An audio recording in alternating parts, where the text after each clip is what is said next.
देखिए ये ना मतलब अब पोलैंड और रशिया की भी बात हो रही है कि इनके बीच में अ, एक तनाव हो गया है और पोलैंड ने कई चीज़ें अमेरिका से खरीदी हैं। देखिए ये चीज़ ना समझने की भी ज़रूरत है। एक चीज़ एक साइकोलॉजिकल साइकोलॉजिकल नहीं, एक इकोनॉमिकल फैक्ट कि देखिए युद्ध हो रहा था, वर्ल्ड वॉर 1 होता है, वर्ल्ड वॉर 2 होता है, और इन सब के पीछे एक तरह की उपनिवेश कॉलोनिज्म क्या कॉलोनी कॉलोनियलिज्म की बात हो रही थी, होती उपनिवेशवाद की बात थी।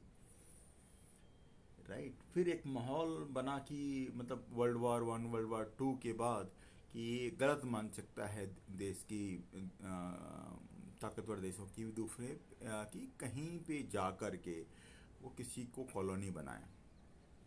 राइट, तो क्या हुआ है कि पावर स्ट्रक्चर खराब हो जाता है। क्यों? क्योंकि जिनको पहले इज्जत मिलती थी, आर्मी को, डिफेंस को,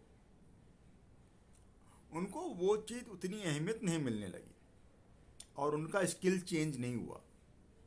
जो उनकी कैपेबिलिटीज़ थी बम बनाने की और या फाइटर प्लेन बनाने की, राइट, उसको अगर वो झगड़ा ही ना हो,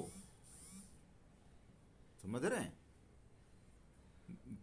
तो फिर वो ठंडे पड़ जाएंगे, उनका बिजनेस ठप पड़ जाएगा। ठीक है, और फिर पावर भी जाएगा। अगर बिजनेस नहीं है, पैसे नहीं है, और आपने अपने आप को अगर वो गेनफुल अपने आप को एम्प्लॉयड नहीं करते हैं किसी दूसरे चीज़ों में, नहीं कर पाए, राइट, तो उनके लिए ये बहुत ही ज़रूरी था। मैं यूएस की ही बात करता हूँ कि उनके लिए बहुत ज़रूरी था कि पूरे वर्ल्ड में झगड़ा होता रहे और उनकी जो फैक्ट्रीज है, जो बम वगैरह बनाती है, एमिनेशन तैयार करती है, फाइटर प्लेन वगैरह जो तैयार करती है, वो बिके। वो उनकी इकोनॉमी का एक अहम हिस्सा है। ठीक है, तो अब क्या है कि अब तो मुझे लगता है कि हम एक पीठ पीछे रशिया और अमेरिका मिल मिल गए हैं।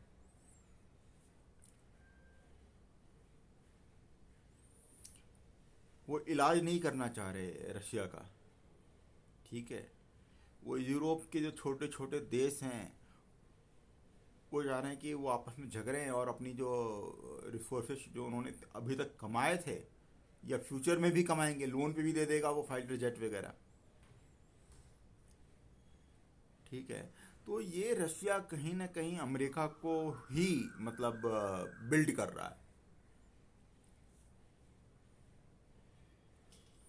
ठीक है, और अमेरिका को भी लगता है सही है कि कभी major problem is not the world's problem, it is their problem कि उनकी जो इकोनॉमी में कुछ भी चीज़ें जो डेवलपमेंट का स्टेटस है वो, और जो एनर्जी कंजम्पशन वो कर रहे हैं, राइट, या कार्बन फुटप्रिंट तो उन्होंने ट्रांसफ़र कर दिया है चाइना वगैरह के पास गाली देने के लिए।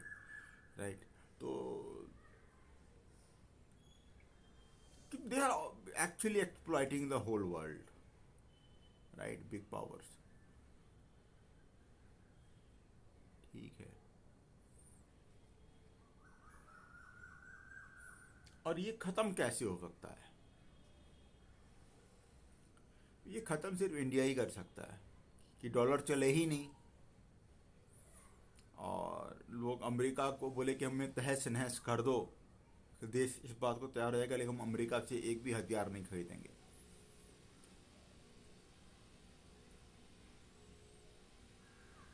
ठीक है, जब तक ऐसी मानसिकता ना हो तब तक अमेरिका नहीं बदलेगा। ठीक है, और ये बात सही है कि इन चक्रों में इंडिया का नंबर नहीं आएगा, क्योंकि इंडिया उस तरीके का है ही नहीं। मतलब भाई इंडिया के लोग ज़्यादा हैं, सीधी सी बात है, यहाँ पे नहीं है, विदेशों में भी हैं। तो इंडिया तो एक मजबूत रहा है, यूरोप में ज़्यादा मजबूत है, अमेरिका में भी ज़्यादा मजबूत है, रशिया में तो कम है। रशियन लैंग्वेज कितने इंडियंस को आता है? हमारी एफिनिटी तो ज़्यादा यूरोपियन और वो है, अमेरिकन है, because of the language, right.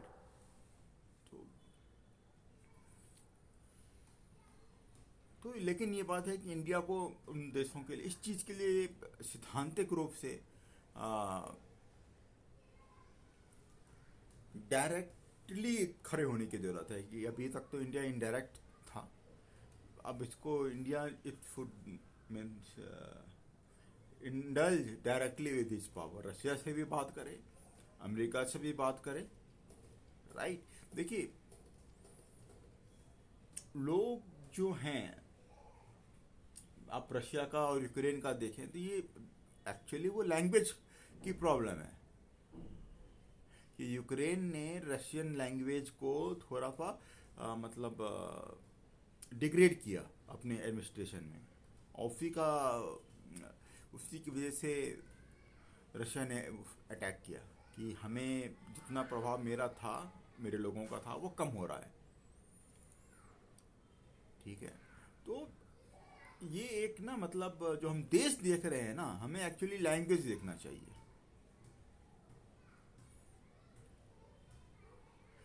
क्योंकि देखिए लैंग्वेज देखना चाहिए। और प्लस एक चीज़ ये है कि मतलब इंडिया को अब डायरेक्टली मतलब समझिए कि विदेश के मामलों में अपना नाक डालना चाहिए। देखो इंडिया हैज बिकेम डैट, मतलब इंडिया हैज बिकेम नहीं, इंडिया का तो यार शुरुआत से ही उसकी फिलॉसफी ही ऐसी रही है कि है ना, मतलब कि कोई उसको काट नहीं सकता, ठीक है। कोई ये नहीं कह सकता कि इस फिलॉसफी से भी बढ़कर कोई और फिलॉसफी हो सकती है ह्यूमैनिटी के नाम पे, राइट। तो इंडिया को अपने नाक है ना दूसरों के मामले में गिराना चाहिए इंसानियत के खातिर, राइट। और ये जो मेजर प्रॉब्लम है ना, ये जिन लोगों ने फैक्ट्री बना रख लिए हैं, ठीक है। और प्लस देखिए इंडिया ने भी प्राइवेट फैक्ट्री बनाई है जो पहले नहीं बनाई थी, फिर ऑर्डिनेंस फैक्ट्री वगैरह थी, अब या डीआरडीओ वगैरह था, राइट। अब प्राइवेट फैक्ट्री में भी की बात हो गई है।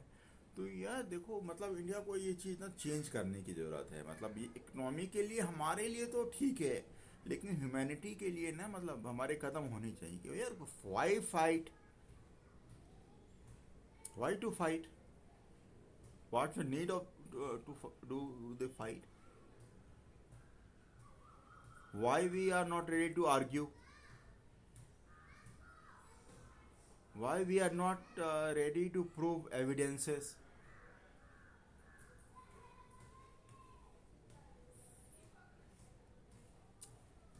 right? So it is very important कि India should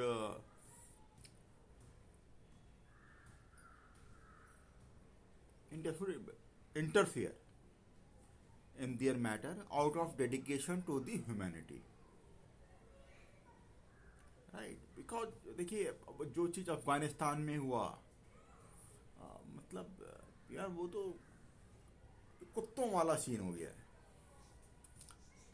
ठीक है। जब अफगानिस्तान में हुआ वो कौन लोग हैं, कुत्ते हैं, कुत्तों वाला सीन हुआ है। और मैं अब तो लग रहा है कि ऐसा पहले से ही यहाँ के जो लोग हैं पावरफुल लोग, इंडिया को भी मालूम होता होगा। यूक्रेन में भी जो कुछ हुआ उसको पहले से इंडिया को मालूम होगा कि ये होने वाला है। अब देखो ना भाई इंडिया की पावर देखो ना, मतलब उनके बच्चे बच जाते हैं, मतलब इंडिया के हमारे बच्चे बच जाते हैं। तो कहीं ना कहीं मतलब ये जो गेम है अमेरिका, रशिया और इंडिया और चाइना का, देखो और सीधी सी बात है कि अगर कोई व्यक्ति अगर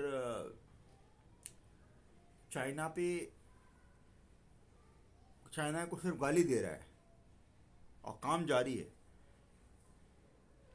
तो इसका मतलब है कि he is not committed to hatredness, towards the China. ठीक है, तो मतलब ये समझिए कि they want money. US wants money, कि भाई हमें पैसे कहीं से भी मिले। तुम पी फाइजर के नाम पे दो, वैक्सीनेशन के नाम पे दो, किसी के भी नाम पे दो, राइट। और what they are not ready to do, they are not ready to reduce their energy consumption, right? So that is damaging the whole planet, and they all are solving the wrong uh, their problem, not the they are not treating the planet as one. They think that we can go to the Mars, right? The problem is not the Mars or Earth.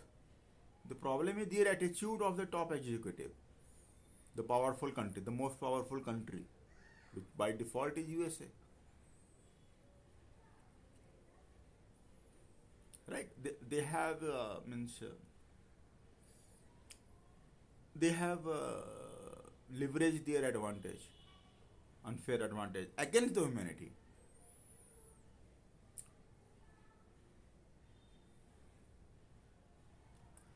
Okay, so I think the US needs to rethink its options, right? And India should increase poking its nose in others' matter.